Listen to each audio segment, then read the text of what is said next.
Hi everybody, my name's Heather and I am the founder of Sled Dog Rescue. I'm laughing because I've been joined by Tyson, one of our mascots, who can smell biscuits in my pocket, which I was going to use in a second. So anyway, I'm here to discuss about rescue dogs and the mental effect you have on them when you give them up. So as a rescue, we put a lot of our dogs in foster homes, but we also use kennels. Now, when you take a dog, whether it be from a foster home or a kennel, and you bring them into your home, you automatically expect them to become this perfect movie type dog that curls up on the sofa, gives you cuddles, is the most well-behaved dog that you could ever experience, loves everybody and takes everything in their stride. Now, yes, that does happen, but it's not, we don't live in the movies.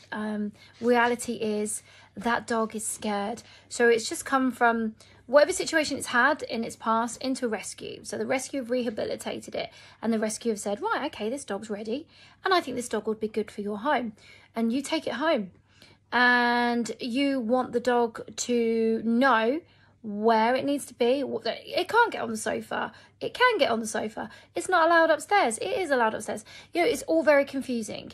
Where is it supposed to go to the toilet? Now, we understand that it's got to go outside, but the dog doesn't. So you need to show them. Just like you teach children where to go to the toilet, you need to teach your dog. It's new. They may have gone somewhere completely different. They may not have had grass in their garden before. It may have been in a kennel, so they've had a run.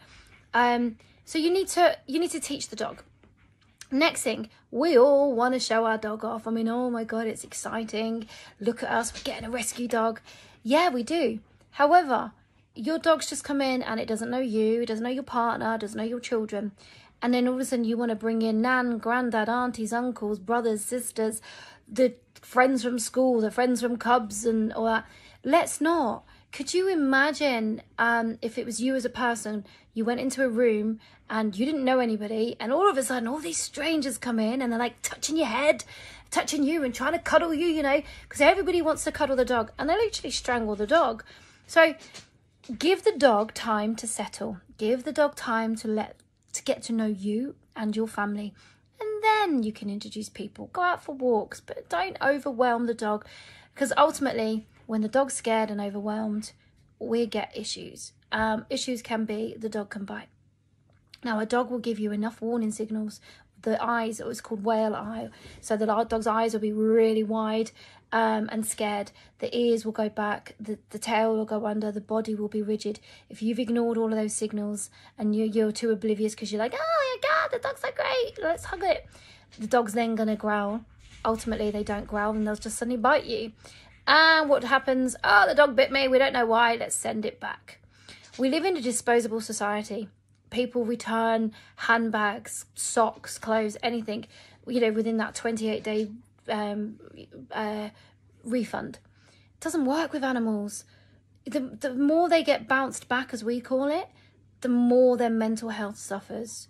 So could you imagine, like, oh, I've got this great home and this is amazing and they feed me lovely things and oh, we go on walks and all I did was one thing wrong and it sent me back to the kennel, the foster home, and it's got to learn again a new situation. Also, feeding. Everybody wants to put their hand in a food bowl that the dog's eating from to test it. Let's not do that. Sorry, one of my foster dogs is just shouting now, but let's not do that. Let's just leave the dog. Let the dog eat. Let the dog walk away. Clear the plate, clear the bowl. It's exactly what you do when you're feeding yourself. When you're eating, the dog doesn't know it's not supposed to counter surf the side or get on your plate or anything like that. It doesn't know.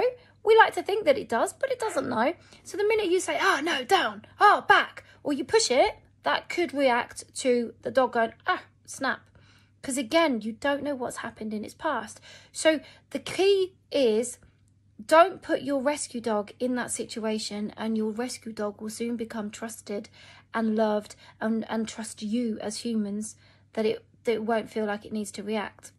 I said I was going to do it earlier, but he's now laid down. But when you're eating, Tyson's now, he's not even going to do it. Tyson, can you just come up here? Right, Tyson's got wind of, you know, this biscuit, lovely biscuit. We like these ones, don't we, Tyson? Now, look at his face. He's like, oh, this looks nice. Yes, that looks tasty. I want it. Now, he knows he's not allowed to take it, but look how close he is to me. So if he's, look at that sneaky little lick. But if you have a child that's eating, a big dog like Tyson's just going to take it. And then the child will try and grab it or try and discipline the dog or whatever. But a dog is a dog. They're going to try and nick your food. They're going to try and nick your sweets. So let's not put the dog in that situation. I mean, Tyson's been very good, and I'm going to let him have some of this biscuit. There you go. There we are, good boy, because he's been good. But it's taken me a while to build up trust with all dogs that I have in. So my message to everybody is, stop expecting the dog to be perfect. It's a rescue dog. They will have issues, separation anxiety, food aggression, guarding. Some of them will be absolutely perfect, don't get me wrong, but there's always going to be something. The more you let the dog settle and come to you, the better the relationship will be. So I go on about mental health, and a lot of people get dogs because of their own physical mental health, and they're depressed or they've got anxieties. Dogs have it as well. Dogs have anxieties. Dogs feel abandonment. So imagine what you're doing to that dog's mental health by sending it back. And then the next person, sending it back. The more a dog bounces, the harder it gets to rehome. And then you're stuck with a dog that nobody wants. So please think before you get a dog. Research the breed, whatever breed you're getting. Research. Go join Facebook groups, talk to people about them, and then decide if you can hack that dog and those issues, get one. If you can't, don't, please, because rescue dogs don't need to be thrown away like a disposable handbag. Thank you for watching, and take care.